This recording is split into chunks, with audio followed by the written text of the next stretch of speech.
जय हिंद साथियों।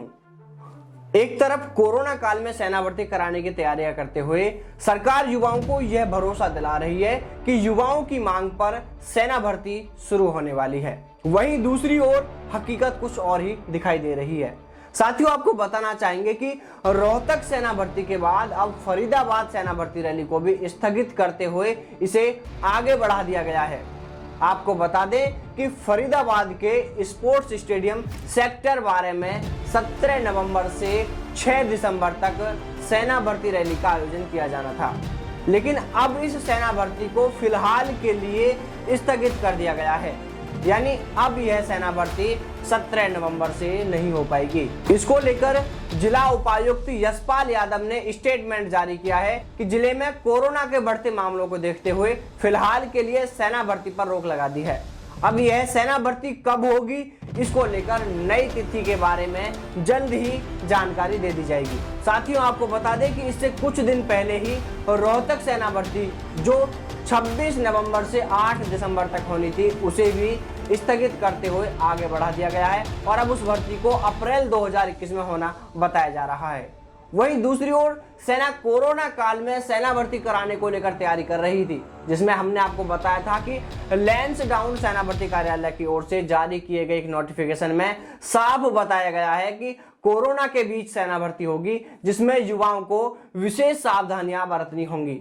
आपको बता दें कि इस नोटिफिकेशन में कोरोना के बीच सेना भर्ती होने को लेकर पूरी एडवाइजरी जारी की गई थी, यानी कोरोना गाइडलाइन इसमें पूरी जारी की गई है। यदि आप में से किसी साथी ने वह वीडियो नहीं देखी है तो आप इस वीडियो के लास्ट में या इस वीडियो के डिस्क्रिप्शन में आपको लिंक मिल जाएगा। साथियों, हमारे पास जितने भी युवाओं के कॉल या मैसेज आ रहे हैं वो सभी यही पूछ रहे हैं कि सेना भर्ती कब से शुरू होगी। तो देखिए साथियों, अब तक तो सेना भर्ती शुरू हो जानी थी, लेकिन कहीं ना कहीं आप सभी युवाओं ने इसमें ढील बरती है। आपको अपने हक के लिए लड़ना ही नहीं आया।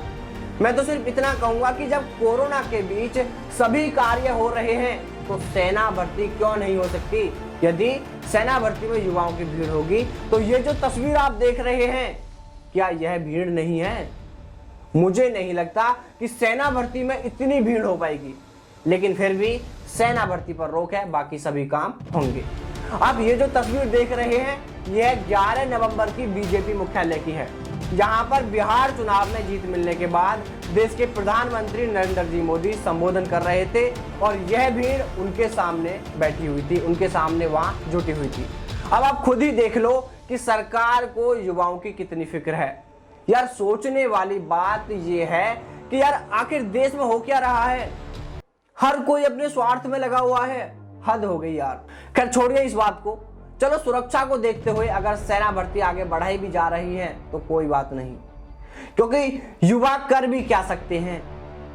लेकिन इतना ध्यान रहे कि भर्तियां समय पर नहीं होने के कारण जो युवा ओवर एज हुए हैं उन्हें उतने समय की उम्र में छूट हर हाल में मिलनी चाहिए, क्योंकि यह तो आप भी जानते हैं कि यदि उम्र में छूट देने के मामले में कहीं भी कुछ भी गलत हुआ तो यूथ आपको अपनी पावर दिखा देगा। इसलिए साथियों, जिस तरह आप अभी तक धैर्य व शांति बनाए हुए हैं, वैसे ही धैर्य कुछ समय और बनाए रखें। कोई भी युवा ऐसा कुछ भी ना करे जिससे कानून का उल्लंघन होता हो। यदि आप अपनी मांग भी रखना चाहो तो कानून के दायरे में रहकर अपनी मांग रखें। कोई भी ऐसा काम नहीं करेंगे जिससे कानून का उल्लंघन होता हो, जिससे आप पर कोई भी दोष सिद्ध होता हो। तो चलिए साथियों, फिर मुलाकात करते हैं आपसे सेना भर्ती से जुड़ी एक नई खबर के साथ। तब तक सावधान रहें, दलालों से दूर रहें, अपना और अपनों का ख्याल रखें। जय हिंद, जय भारत, वंदे मातरम।